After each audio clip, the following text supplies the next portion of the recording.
Yeah. So there are weak links with shear pins in them that are designed to shear at a certain tension, and that's like one of the things that we're really concerned about here is exceeding maximum tension. And as we put out more and more wire, there's more and more tension on the dredge, so we need to match the shear pins to the depth that we're deploying at. So it's like one of the biggest considerations to not mess up the wire or the ship or to lose the dredge. Right, because if it's on the bottom and you have too much, the idea too high, you can hurt the ship, right? Totally. Yeah. And the idea is that the weak links will break before the wire does, and there's multiple of them and 4 attachment points, so that way, you know, hopefully the weak link breaks, but it still has attachment points in other places, so you don't lose the whole thing. Basically like prescribed break. On the bottom you have the mesh bag and the chain links. The mesh is to keep the smaller stuff. Usually it's like a 3 to 5 inch diameter between the chains. That way rocks don't fall out. And it's also hard to see, but there's another degree of safety like around the middle of the bag. There's like a wire that would also be a last ditch, like they call it like the Hail Mary. Maybe it'll get caught on that. We don't put that out, drag it on the seat. So it's like it's a really rudimentary thing, you know? In the ocean, right? To get rocks. I don't know what else you specifically told them, but I'll just do it again from top to bottom. Obviously you see the big old bucket, you see the big old cod end or basket. So instead of catching fish, we catch rocks. How many rocks we get? I don't know. Just guess. Want more rocks, you just scrape it along the bottom of the ocean for longer. So yeah, that's kind of basically it, but there's a lot of good oceanographic stuff here that techs use and deck people use on deck that I think could be pertainable to ocean science. One of them is the weak links that Dan probably talked about. So when we pick it up with the trawl wire, I'll talk about that in a second, it's not going to be necessarily hooked to that bright green paralink right there. It's going to be hooked onto that little thing that's a cylinder. You see it right below? It's called a barrel swivel. It's a swivel. Everyone knows what a swivel is, right? Anyone kind of guess why we'd want that on the top of the dredge as when it's going down? So it won't break if there's tension? Yeah, so it can freely rotate going down as opposed to getting that rotation all tangled up in the 9/16 cable as you go down. Okay. Good thing about that barrel swivel, it actually swivels when it's under tension. So if you put something under tension and you guys try to turn something, you can't really do it. Well, that's the cool thing about the barrel swivel, and it still moves if you're under 1,000, 2,000, 5,000 pounds of tension. That's pretty cool. Anyway, so we'll pick it up from that and going down, we'll have something called weak links. The reason we want weak links is because the purpose of the dredge is to scrape along the bottom of the ocean. Well, if we scrape along the bottom of the ocean, or if we put a core in the bottom of the ocean, kind of looking to get stuck, right? When we core off the fantail and we put a big, huge 70-foot piece of pipe in the middle of the ocean, we are literally anchored to the ocean. We need to get unanchored. Same thing with this, we're scraping along the bottom of the ocean. We're going to hit rocks, other kind of lava pits and things like that. If we hit a big one, we're kind of anchored to the ocean. We don't want to be that way, obviously. So how we do that, we keep pulling. That's great. But if we keep pulling, some can break. So this is where the safety stuff comes in. It's where the AVs need to be thinking about what's going to happen. Where the techs going to be thinking about what's going to happen. What we don't want is something to break unintentionally.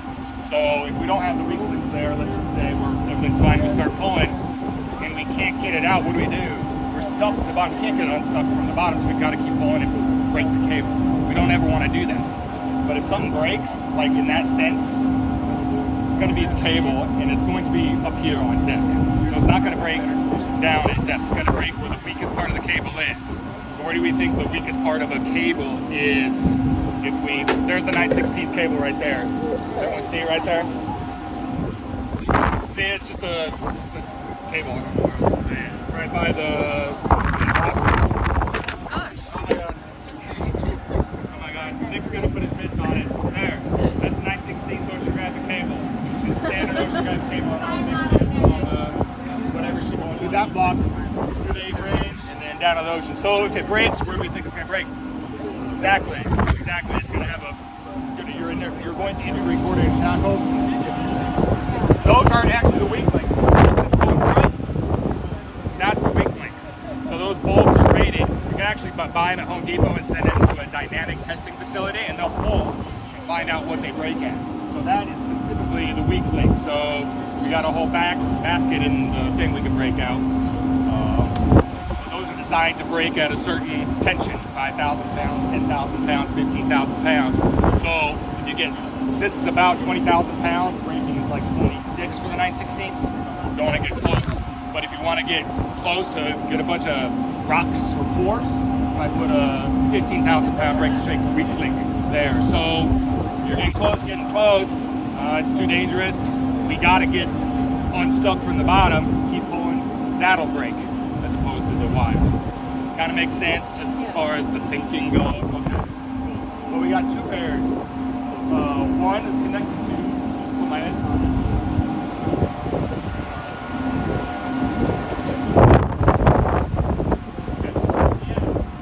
So that's the first weak link. That's on the side of one of the buckets. So if buckets come along, we can get a big old rock pulling, can't get out. That weak link breaks. So that means we're just pulling from the other side of the bucket. We're going to pull from the other side of the bucket. Kind of a better chance we'll get unstuck, right? Right, we'll still have some of the sample to go around that dredge. It's kind of over, but we still got the dredge attached. If that week doesn't work, we got the next one, which is right above the barrel swivel, which is attached to the 9/16. You can still see it. It's not attached to the throttle. You're still on that weak link. So if the bucket, you break that weak link side, comes around to the side, you're still stuck. You could be in some crevice or something, who knows what. You still need to get unstuck. Oh, you don't want to be screwed. Then that weak link will break. Then you're on to this one.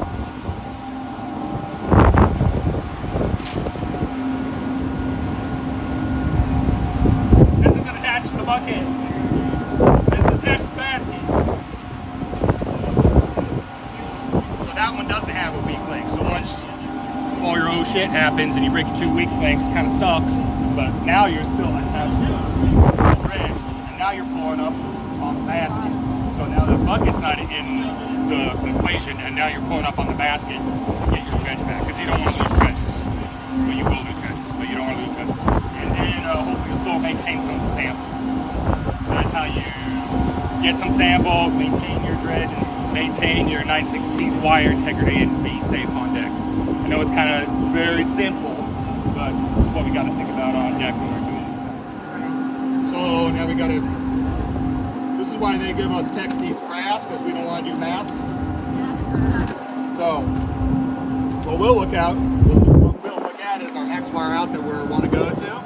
Dan has a nice worksheet in Excel to plug in the numbers. So this is our danger zone. This is kind of our elastic limit of the 9/16 cable. So this thing will stretch before it breaks. But once it stretches, it's done. The integrity is lost. We don't know when it'll break. Right? So we want to stay from this danger zone. So go to 4,500. Go over here. Go past danger zone. We can put a 13 to 14,000 pound weak link in the weak link and dredge it 4,500 meters. Right? So obviously, let's think about it. If we put an 18,000 pound weak link and we're at 4,500 meters, can we all see how that's bad? So we'll get up to 18,000 pounds on that weak link, but that means the cable's going to see way over 20,000 pounds full, and then we break it. That's why we have these. Two different shear strengths on those? Yep. Shear to break the side first, and then the main. Yep.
some pillow basalt in there.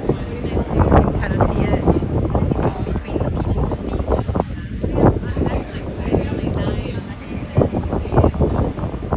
Ancient basalt, if you will.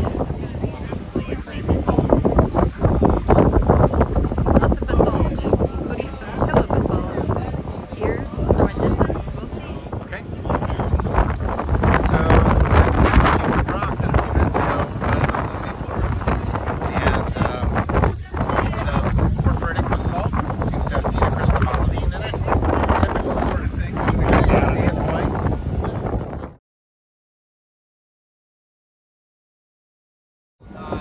Slid down to the north, probably producing the mother of all tsunamis that they did. So we've just scraped off some of the rock from the top of that and brought it back up here into the surface. We have lots of chunks of basalt